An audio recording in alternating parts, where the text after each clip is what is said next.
Hey, you're listening to the Smoke Meat Podcast. I'm your host, Brad Pittman. Today, my guest is such an awesome guy. My young man is a retired Marine. He's an actor, an author, and has been one of the go-to military advisors for productions all over the world. But we're going to get into all of that with him. Ladies and gentlemen, today my guest is Capt Dale Dye. Let's get this beast kicked off here on Smoked Meat.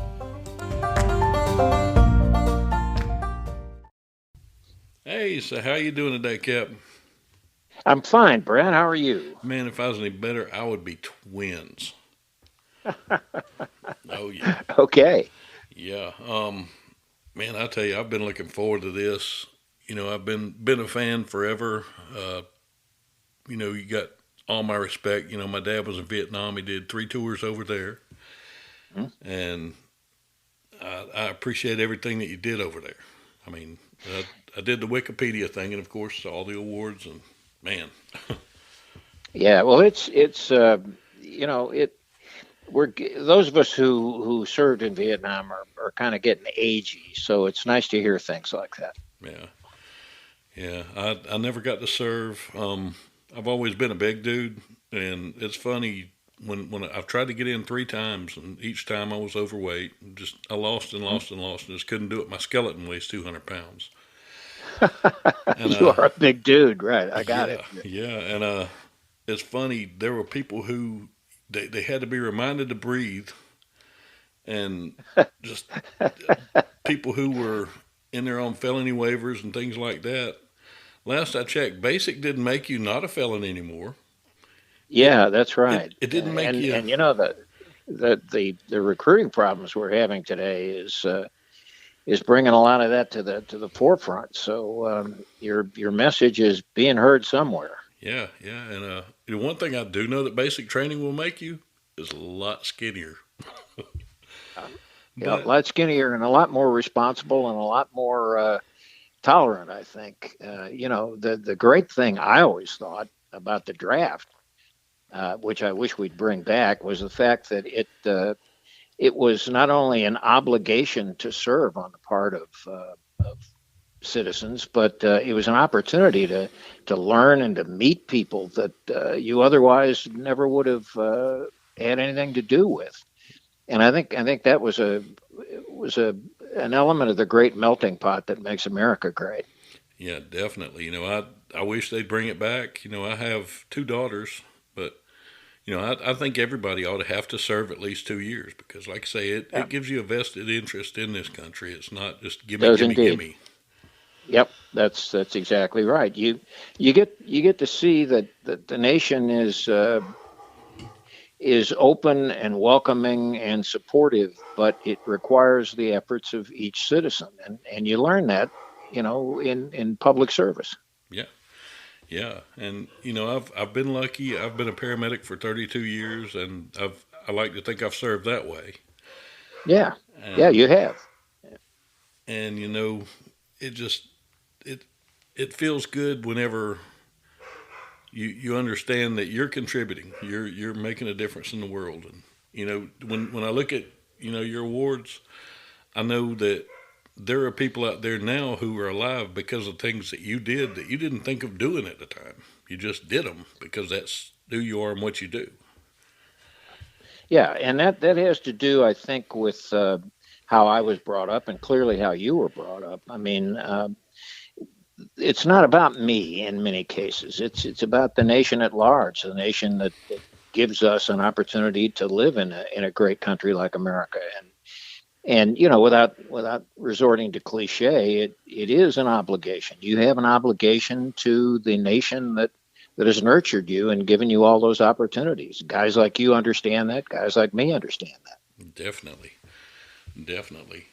And I know when you retired, you started Warriors Inc., and that is the greatest thing in the world to me. Because I know that Well, you had said that you started it because basically military movies were pissing you off in a yeah, nutshell. yeah, that's right. That's right. And based on that germ of an idea, I came to realize that I really had an opportunity if I did it right. to shed some long overdue and much deserved light on who professional soldiers are, and not only professional soldiers, but people like you and like me who just desire to serve because it's the right thing to do.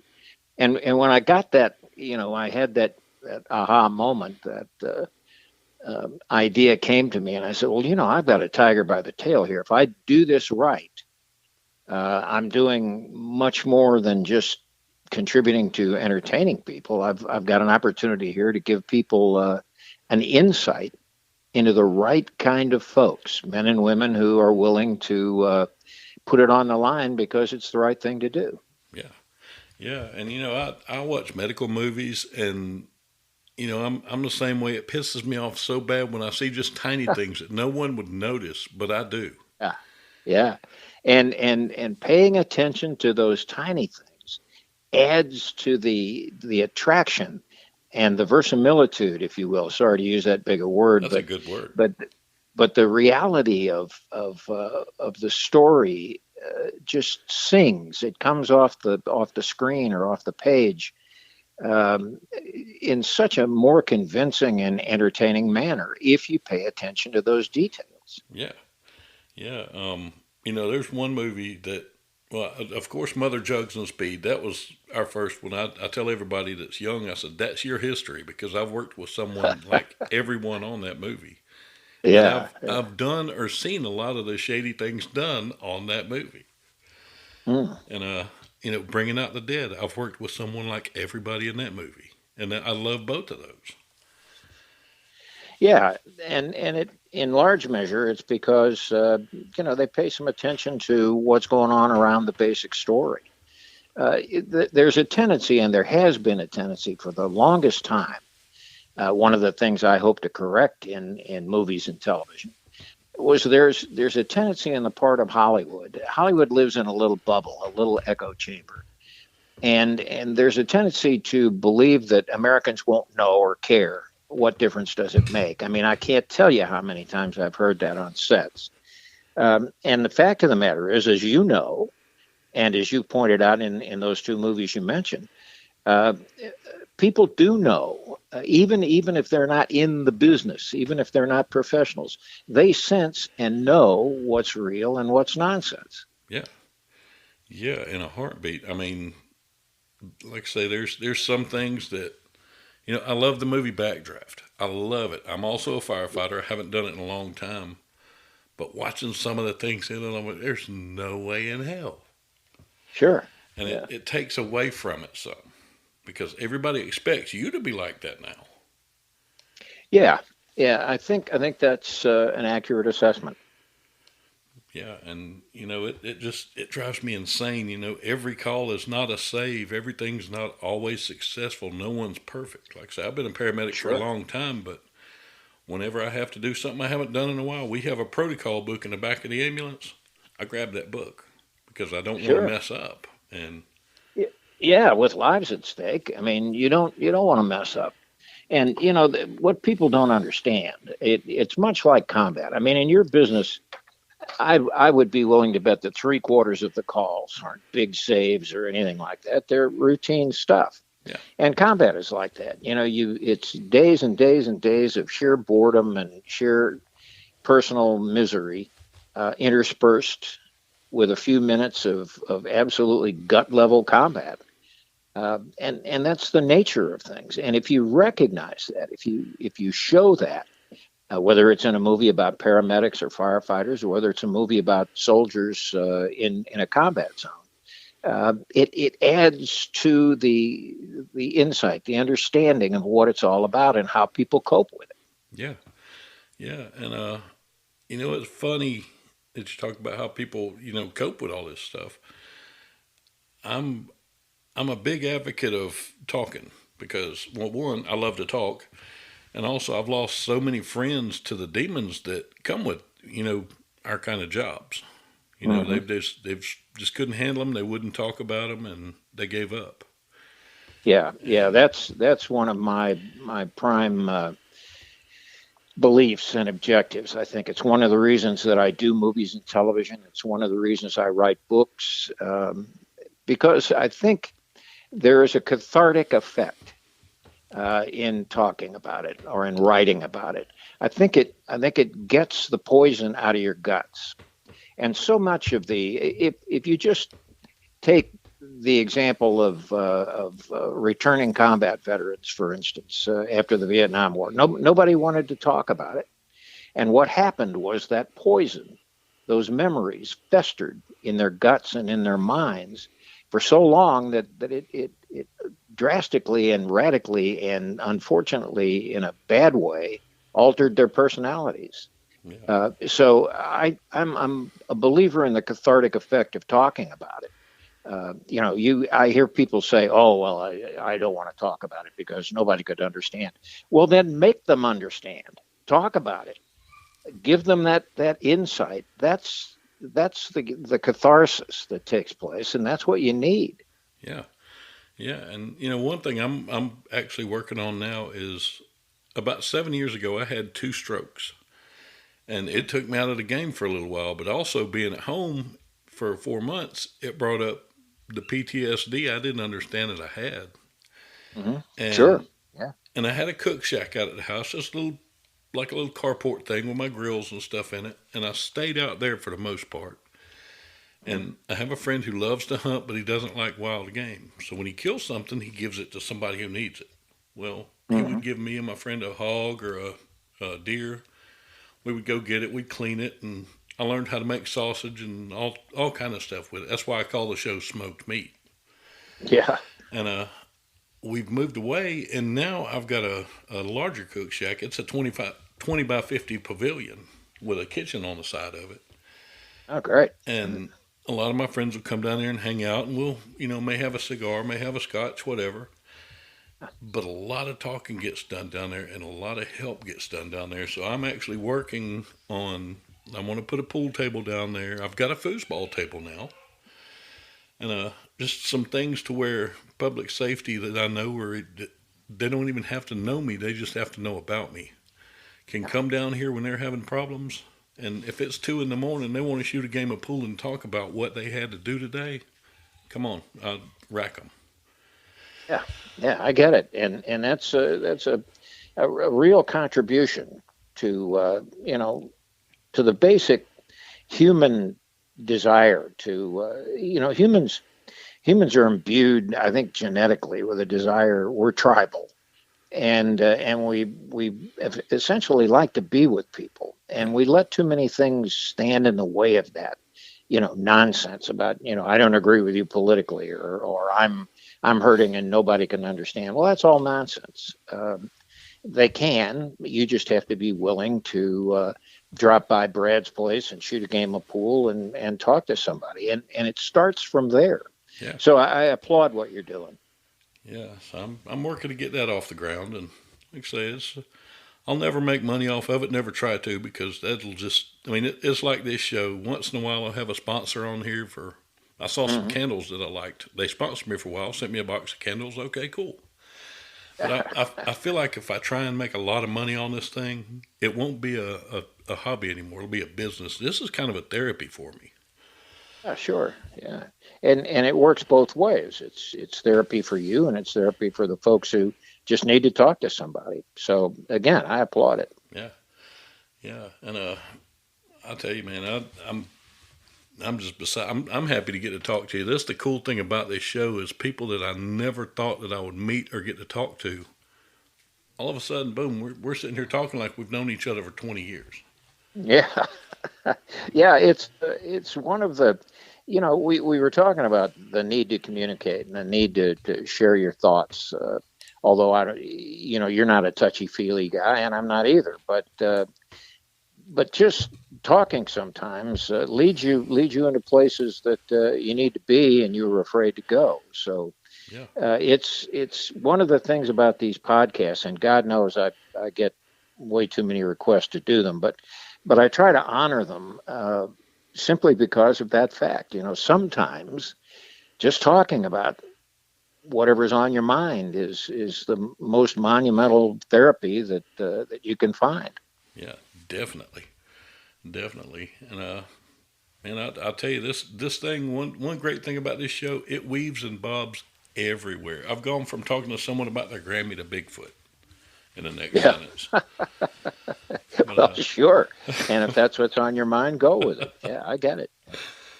you know, I talked about the cook shack, and I love to cook. I just made sushi for my daughters the other day, and I hadn't made that in a Yeah. long time. But Boy, you ought to be down here in South Central Texas. oh I man, sit around with guys, and all they want to talk about is the barbecue recipes. And of course, I can't boil water, but it's fun to it's fun to hear the obsession with it. oh man, I've got a smoker, a grill, a flat top, a low board refrigerator, and working on getting another stick burner grill and smoker down there. So Yeah, I can relate yeah, to the barbecue thing. yeah, right. Daddy makes a mean brisket. Yeah, they do around here. I mean, it's the Lockhart, Texas, where I live, is kind of advertised as the barbecue capital of Texas, and boy, I mean, it's on everybody's mind all the time. Oh So, yeah. Oh man, that and drinking beer, which is the other Texas occupation. But I can live with that. I can live with that. But it's funny. I used to be a big beer drinker. I didn't drink much liquor. Now I don't really like beer. I don't drink a lot of liquor when I drink, but I've gotten into bourbons and scotches lately, yeah, and it's really fun.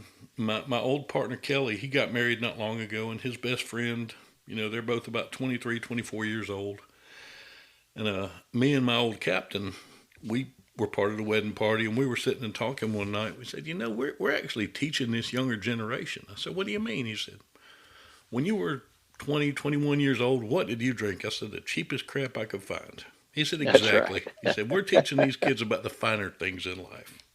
There you go. They're Right. I skipping the like his levels. attitude. Yeah. Yeah. Right. Yeah. Yeah. So now instead of buying what's the cheapest bourbon you got today, I heard that Woodford has a new reserve out. It's pretty neat. We're Sure. classing up the Yeah. joint. Yeah. And we can become bourbon snobs. It's great. Oh yeah. But what's funny is one of my favorite bourbons is like $16 for a fifth of it. Mm. But yeah, it's a Jesse James. It's actually a really good cheap bourbon. Yeah. Well, I'm a kind of an eclectic shopper in that regard. I'm a bourbon guy, but I'll walk around into the. We have a shop here in Texas that specializes in that stuff, and I'll pick the weird. Paying no attention whatsoever to cost. Hmm. I'll pick the weirdest thing I can find and go with it. Sometimes it's good, and sometimes it gags me, I have got but one for you. it's yeah, it's fun to experiment. Have you tried Curveball? I've heard of it. I don't think I've tried it. They market it as a barbecue bourbon, Ah, and I couldn't resist. I bought a bottle of it. It's not really expensive. It's like $20, yeah, yeah. and it's like drinking good barbecue sauce. It's really strange. It's not a bad thing, but it just don't seem I can't. natural to drink. But I've cooked with it, Yeah, and holy crap! I'm having trouble imagining that, but okay. But yeah, I made hamburgers with it, and they turned out so great. But I don't think I'll ever Terrific. actually drink the bottle. Yeah, I get it. But yeah, I've been on it's a Elijah Craig kick lately. I've got some of their small batch, Yeah, and that's good. it's good. I like it a lot. Well, Matthew McConaughey, an actor you may be familiar with, and Yep, is a Texas guy, has got a line of Texas bourbons out called Long Branch, I like and the mesquite in it.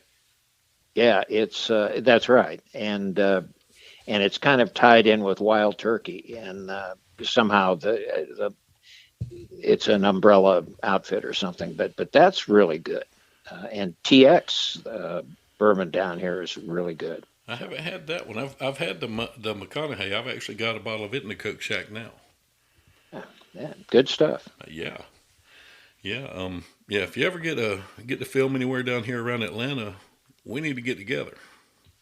Yeah, I've filmed a bunch in Atlanta, but and in fact I was in military hospital down there for a while. I don't know. I have off and on feelings about Atlanta and Georgia in general. But what times I've been there when I didn't have to be there, I've enjoyed. So. Yeah. Yeah. It's a different place. I've grew up here, and it's like that crazy cousin. You love them, but you look at them Yeah, sometime and go, "What the hell?" yeah, right. And if you can manage to stay off Peachtree Street, you're in good shape. So Yeah. Yeah. Oh, I worked at Grady in Atlanta for a while on the ambulance there, yeah, and I yeah. got to see Wonderful. places in Atlanta that, Would imagine. man, Yeah. oh, that's why I don't live in Atlanta. I live about 40 miles south of Atlanta. Yeah, my son is. I got him into show business, and he's now doing practical special effects, and he's on a TV show in Savannah right now. Okay. Yeah, so he's getting his fill of Georgia too. Yeah. Savannah's great, especially this time of year because of all the Halloween stuff. Yeah, Because, yeah, that's what he said. they market it as the most haunted city in America. Yeah, I get it. But yeah, I've spent a lot of time down there. I love Savannah. I love it. Yeah, I can cross those city limits with my eyes closed and just feel a weight come off of me. It's strange. that's great. Yeah, there are places like that. Yeah, I know what you mean. Yeah, yeah. And I did a comedy show. My first paid comedy show was in Savannah. Hmm? And if there is ever a movie made about that night, Ben Stiller will star in it. It was awesome. I got paid Yeah. $50, and it was at a place called the King's Inn, which Hmm. was a strip club in a strip mall on the outskirts of the tourist part. And it was just That's a great opening amazing. venue. Yeah, right. Oh, it was amazing. Whenever you can make people laugh when you're holding up naked women to perform, you've done something. You've met the standard there. But Yeah, yeah. I kept my show kind of short because I knew it wasn't going to last a long time. Because yeah, they no, weren't in there to see you. yeah, yeah, they're not wanting to see me. I've got big ones, but mine are man boobs. but but yeah. Now one question I don't think I've heard anybody ask you because I've listened to a couple of shows. That's a lot. I do a lot of research, but not too much. But Mhm. some of it I do is listening to shows, so I don't ask the same questions over and over. Sure. Um, all the people that you've taught or advised in the movies and TVs and everything. Uh, is there anybody that has just totally surprised you, and just kind of knocked your socks off? Like, holy crap, really, this guy? Yeah, there's been a couple of them. I was when we did Saving Private Ryan. I was really taken by a little actor that you'd never expect anything out of, named Jeremy Davies, Hmm. who played the clerk that was forced to come along with the patrol. I said, "Oh, this guy's going to be, he's a wimp. He's going to be a loser," and he just stepped right up. He was really interesting to see. Now, Jeremy, is a working actor, and he's been in a number of things, but nobody recognizes him. But if you were to ask me, has there been a guy who's high profile that kind of surprised me? I would have to say yes, and the person would be Tom Cruise. Hmm. I didn't when I did Born on the Fourth of July with Tom, and then later did several other movies with him. I thought, oh God, here we go with the Scientology and and he's a big time movie star, and I'm going to have a hell of a time getting him to pay attention and do what I need him to do to get his mind and his body in the right place. And he surprised the hell out of me. Hmm. I mean, he was all in all the way, and he's got this huge heart. He absolutely will not accept less than perfect, Hmm.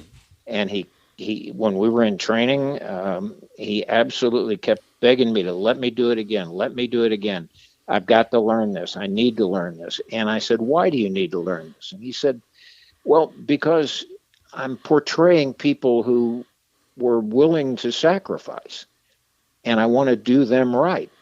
Now that answer surprised me. Hmm. I thought he would say, "Well, it's I'm in a movie here, and I want to make the best impression in the world I can of how skilled I am and how cool I am." That's what I expected, Hmm.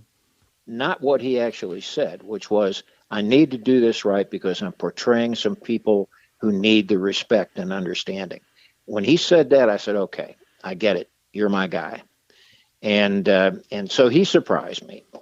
I guess that would, and there have been a number of others, but those are little Oscar moments to me, little Academy Award moments when I realize that what I'm doing, if I do it right, and so far it seems I have been, if I do it right, then I'm accomplishing the mission.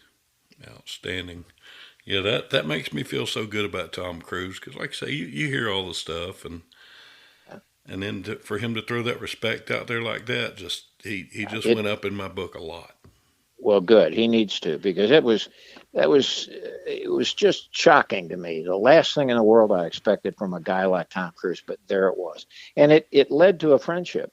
I mean, I've been in several other movies with him and that sort of thing. In fact, he we did a movie called Night and Day in Boston, Hmm. and he hired me to play his dad, Okay. his character's dad, Hmm. and so it's a mutual ongoing respect, I think, and I'm quite happy with that. Yeah. Well, I've only been in two films, and I was background in both of them. The first one I was in was Fled with Lawrence Fishburne and Stephen Baldwin, Hmm. and it was a really good movie. Their one downfall is they opened the same weekend as Independence Day. Talk about your bad timing. Mm, And I was in a little independent thing in Augusta called The Mark. We were background on it also. They needed some paramedics, and my boss was the filmmaker's friend. He said, "Come on over." yeah, So yeah, that's the way it usually happens. yeah, so we got to do that. And it was a lot of fun. I would love to be able to get into the advisory part Hmm. because I feel like I could do a really good job with it because I'm very realistic. I'm not what they call a big word medic. I'll say sweaty instead of diaphoretic. I mean, it's the same Yeah, thing. sure. And Well, go, get yourself, write a letter to the or write an email to the Georgia Film Commission hmm and tell them you're available. Give them your contacts and get yourself in a file up there because that's people look for folks like that. yeah, I would love to be able to do it. Do you have to be union to do it? No, Okay. no, that's one thing about being a consultant. Hmm. You don't fall under any of the Yahtzee or SAG or any of the other sort of union restrictions. Uh, You are brought in temporarily as a consultant and then dismissed when the project is over, when they don't need you anymore. So no, you don't have any union worries, whether okay. it's a right to work state or not. Okay. Well, I like the sound of that because Yeah. I, man, because I'm still full time. I work, what they call the California 12 schedule, and I work nights. But yeah, I definitely like the sound of it, and I think I would do a good job. I would enjoy doing it. And the more you enjoy doing it, the better job you do. So yeah, Yeah. absolutely. Get a hold of them. Let them know you're available. And I'm not a spring chicken anymore. Not a You don't bit. need to be. No. So I got to figure something out to do once I'm too old and my knees don't want to get off this ambulance anymore. Sure. Yeah, I get it. But it's funny the changes over the years. When I started, we just polyester uniforms and don't worry about anything. Now I wear body armor to work every night. Yeah, I get it. Yeah, that's a shame, but that's the nature of the beast. I know. Yeah. Yep. Yep. But I do love teaching these youngsters, so and I never thought I Yeah. would use the word youngster. Well, welcome to the club, pal. Yeah, I get it. But yeah.